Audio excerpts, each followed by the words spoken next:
Family card পায়নি, তারা শুধু বেসিক জিনিসগুলো কিনছে ওই দোকান থেকে। কিন্তু আপনি চিন্তা করেন, যেই মাস থেকে তারা ফ্যামিলি কার্ডের অ্যালাউন্সটা পাওয়া শুরু করবে, ওই মাস থেকে কিন্তু ওই দোকানগুলোর সেল বাড়া শুরু করবে, তাই নয় কি? আচ্ছা, তার মানে ওই দোকানের সেল বাড়ছে। আপনি চিন্তা করেন, সেল বাড়ার সাথে সাথে কি হচ্ছে, দোকানদার দেখছে আরে আগে কিন্তু আসতো 10 জন, এখন কিনতে আসছে 50 জন, মানে 40 জন ক্রেতা তার বেড়ে গিয়েছে। এখানে তিতুমির সাহেব আছেন, উনি ইকোনমিক্সটা ভালো বলতে পারবেন।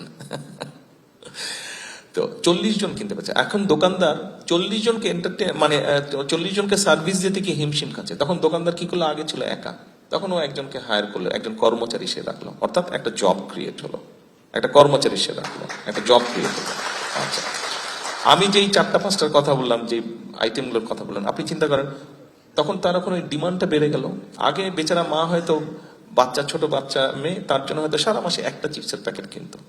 এখন কিন্তু সারা মাসে হয়তো প্রতি সপ্তাহে সে একটা করে চিপস, মাসে 4টা কিনবে। এখন মাসে একটা কিনছে, তখন কিন্তু সে 4টা কিনবে। অর্থাৎ চিপসের কাটতি কিন্তু বাড়লো, চিপসের সেই ওখানে বাড়লো, ওর প্রোডাকশন বাড়লো, ও আলু চাষির কাছ থেকে আলু বেশি কিনছে। এখন দেখেন ইম্প্যাক্টটা কোথায় যাচ্ছে। যে চিপসটা বানাচ্ছে, যেই আলু চাষির কাছ থেকে আলুটা কিনছে, সে কিন্তু এখন কিনে হয়তো 5 পণ আলু, তখন কিনবে সে 20 পণ আলু। তার কারণ তার প্রোডাকশন, তার রিকোয়ারমেন্ট বেড়ে গেছে। আচ্ছা,